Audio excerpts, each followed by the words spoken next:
रजब ने लिया माँ जी से बदला।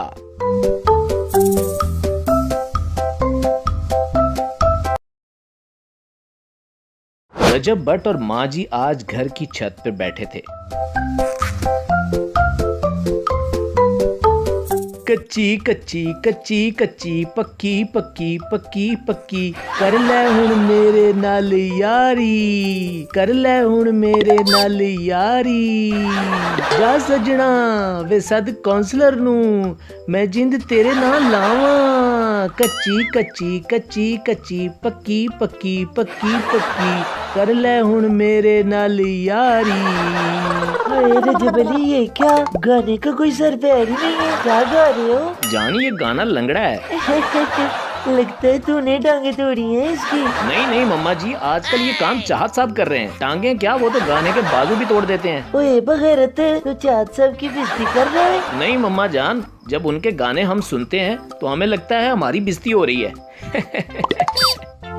रजब पुत्तरे, तेनू वेख के इंज लगदा है जिवें दुनिया पांदरां दी कोई कमी नहीं। ये कहकर माँ जी सीढ़ियाँ उतर कर नीचे चली गई, जबकि रजब भट्ट फोन निकाल कर व्लॉग बनाने लगा।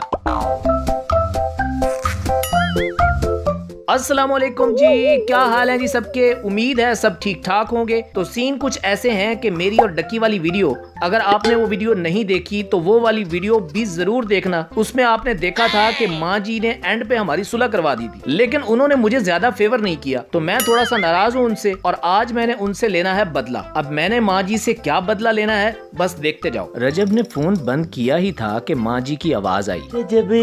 रजब पुत्तरे, मुझे सब्जी तो ला दो। मामा जी मैं नहीं जा रहा कहीं सब्जी वब्जी लेने, यार गर्मी तो देखें बाहर कितनी है। रजब अली, ऐसे ही चले जाओगे या फिर आवे मेरी जुत्ती? तौबा है मम्मा जी, जरा सा काम ना करो, चप्पल की धमकी ऐसे देती हैं जैसे कोई जादुई छड़ी हो। रजब सब्जी खरीदने के लिए घर से बाहर निकला तो सामने से हैदर आता दिखाई दिया।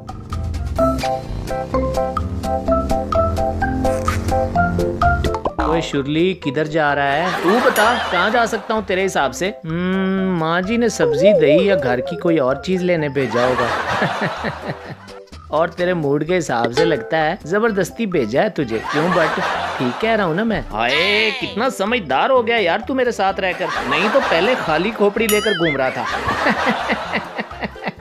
माँ जी सेहन में परेशान बैठी थी।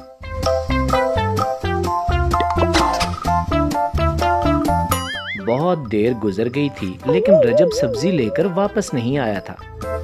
या अल्लाह खैर, रजब क्यों नहीं आया अभी तक? जरूर हैदर की तरफ चला गया होगा। तभी हैदर रजब को व्हील चेयर पे बिठाए सहन में एंटर हुआ। हाय मैं मर जावा, क्यों हो गया रजब पुत्तरे? व्हील चेयर पर क्यों बैठा जाने? माँ जी परेशानी दी कोई गल नहीं हैगी। लेकिन मुझे बताओ तो सही, हुआ क्या है? मम्मा जी मैं गाड़ी ड्राइव कर रहा था कि सामने से भैंस आ गई, उसे बचाने के चक्कर में गाड़ी दीवार में जा लगी। आप परेशान ना हो, टांग की हड्डी पे जरा सी चोट लगी है, इंशाल्लाह जल्दी ठीक हो जाऊंगा। या मेरे अल्लाह, ये हमको किसकी नजर लग गई है? रोज कोई ना कोई मुसीबत आ जाती है। रजब जाने, तुम इधर लेट जाओ, मैं तुम्हारे लिए कुछ खाने को लेकर आती हूँ। माँ जी वहाँ से चली गई जबकि रजब फोन निकालकर व्लॉग बनाने लगा। तो सीन कुछ ऐसे हैं कि शुक्र है मौला का मुझे ज्यादा चोटें नहीं आई, कुछ दिन लगेंगे ठीक होने में। माँ जी रजब के लिए सूप बनाकर वापस आई तो उसे व्लॉग बनाता देखकर हैरान रह गई। हाँ है रजब अली, फटे हुए शाहपुर का मुंह बना के व्लॉग बनाने की जरूरत पड़ गई है। वैसे बट माँ जी सही रोस्ट कर देने तेने। माँ जी ने सूप टेबल पे रखा ही था कि चौधरी साहब भी आ गए।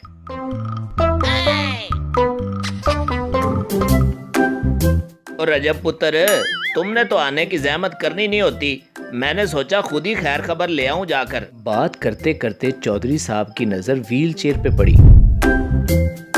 ऐ की होया रजब पुत्र, हुणे बाहर ते तू चंगा भला सी। हाँ जी अभी थोड़ी देर पहले ही टांग पे चोट लगी है। हाय टांग पे चोट? ओ पुत्र हुण मेरे हुंदिया फिक्र करन दी कोई लोड़ नहीं, मैं अभी सीधे पहलवान को बुलाता हूँ, वो तुम्हारी सारी हड्डियां सेट कर देगा। चौधरी साहब ने पहलवान को फोन किया। ओए सीधे पहलवान, तेरी लोड़ पै गई है। ओ मेरी भी लोड़ है किसे नू? चौधरी साहब ने उसे सारी बात बताकर फोन बंद कर दिया।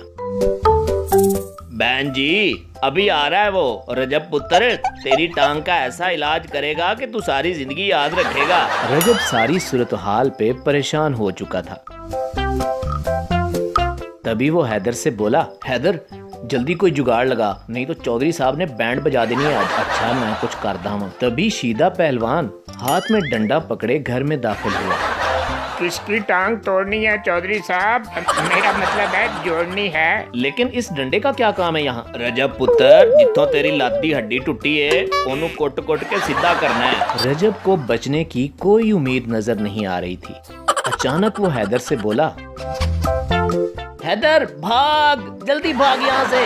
वो दोनों दरवाजे की तरफ भागे तो आगे माँ जी खड़ी थी।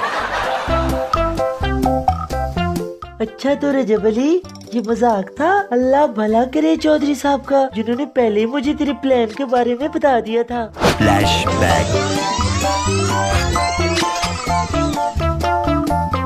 माँ जी रजब के लिए सूप बनाने आई तो चौधरी साहब की कॉल आ गई। बहन जी रजब को देखकर परेशान ना होना, वो मजाक कर रहा है आपके साथ। मजाक? लेकिन वो क्यों? ये तो मुझे नहीं पता, लेकिन वो घर के बाहर खुद व्हील चेयर पे बैठा था। उसकी टांग कहीं से टूटी नहीं लगी मुझे।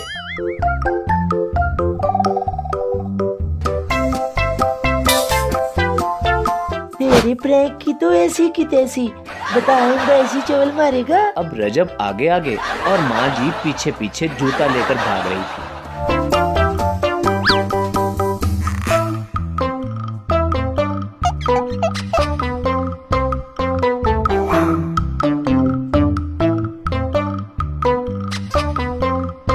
और साथ साथ कह रही थी, आइंदा अगर ऐसा प्रैंक दोबारा किया तो सच में तेरी टांग तोड़ देनी है मैंने। मेरी क्या, मेरे फरिश्तों की भी तौबा मम्मा जी। तू भी इस बगैरत के प्लान में शामिल था ना। अब माँ जी हैदर को जूतों से निशाने लगा रही थी।